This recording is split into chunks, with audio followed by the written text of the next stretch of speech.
300,000 years old. And I guarantee you, not once did that oak tree ever stop to doubt itself, to question its purpose. It has nothing to do with the calories at all right? So, and like clockwork, from around the corner, this big rusted blue bus would appear every Monday. And on this particular day, the bus rounded the corner, and right in the back I saw a man, and his head was in both of his hands. You could see he was just sobbing uncontrollably. And she got so excited, she said, you're psychic too? I said, no. No, I just operate on instinct, common sense, what I see, what I know. She said, well, tell me, what is it? What's going to happen? How's it going to turn out? It's going to turn out exactly the way you design it. It's going to turn out the way you move, the choices you make, how you decide it's going to turn out. And that's for all of us. When you walk into this building, there is a choice. There's always a choice. And we start to live these automated lives and forget everything is a choice. Your joy, your happiness. Say, yes, yes. He said, what the heck are you so happy about? I said, I can stop dieting, baby. This is all bone. This is all bone. Okay, goodbye, LA Fitness. All right? Within a 3-week span, I had 2 women, both going through similar circumstances. Relationships had ended. One of them comes in my office and says, if I can't live with him, I don't want to live. Take me off the planet. I can't make it. Other one, a couple weeks later, she comes in and she says, yeah, it's over. But guess what? I was too much woman for him. He couldn't handle it. I'm here to get some stress management tips and be on my way. All right? So it's the difference. That's the difference.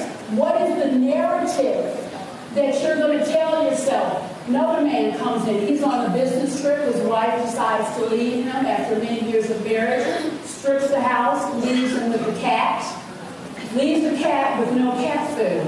I thought he was going to be on his list. He comes in and says, let me tell you something. I wasn't the perfect man, but I loved her. I was loyal. I provided. The woman who could leave me like that can only mean one thing. There's something better up the road.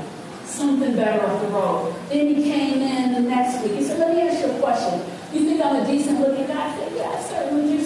You know what? I'm going to get into one of those GQ makeovers. He threw his magazines on the table and said, I'm going to look into some stuff. He came in the next week, had a little leather jacket on, hair slid back, and he said, let me ask you another question, Sheila. What do you think about yellow paint? I said, nothing wrong with yellow. Yeah, my ex, she hated yellow. I could never buy anything yellow. Tell you what, she cleaned out all the money, but I'm going to paint the house yellow inside and out. When she drops the kids off, she's going to have a stroke. Sheila, she nearly threw up right in the middle. And I'll tell you, that did something for me. Today we're going to talk about how it feels to be in such a powerless position. And there's lots of races. Okay? I was very naive. Good heart, but very naive. And, you know, I'm not a petite woman, but the woman who stood up was, you know, twice as tall as me, twice in every direction. And she scared the living daylights out of me. It's like the ground shook. And she stood up and she put her fingers right in my face and said, don't you ever come in here. Don't you ever come in here, Miss Chris, and tell me that I'm powerless. I'm a woman of substance in here. These women come through here, I mentor them, I've written 2 books. They go home, they still stay in touch with me. I change lives. I'm not powerless. And so she told me off. She told me off. Never forget that one. Let's straighten myself up real quick. You have to decide what kind of star you're going to be. This is life. I can just boil it down to this phrase. What's the purpose? The purpose is to discover where you shine and share. on the consistency, everything that all the whole that she created in my life, I feel it. So let that transform you. Don't wait for people, don't wait for circumstances. Please take it upon yourself to become everything that you're hoping for. And when you do that, you will see in real time. And a lot of times it's just mindset. Well, Sheila, they're not being nice to me. Be nice. And when you're really rooted in peace, you can understand. And I love you to write this down too. We don't respond to what is happening. We respond to what we tell ourselves is happening. Look at the seed. Look at the seed in your hand very closely. Now, how amazing is it that this tiny seed can grow into something as beautiful and majestic as this oak tree, standing over 400 feet tall, with roots running into the ground 20 feet deep.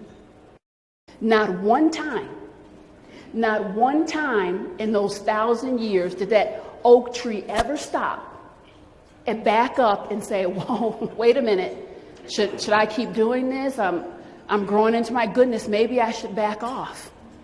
I'm starting to doubt myself.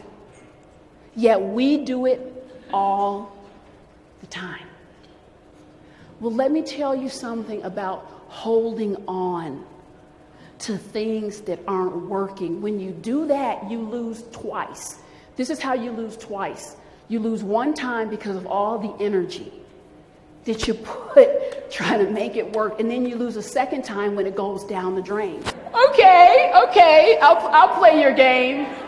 The first person.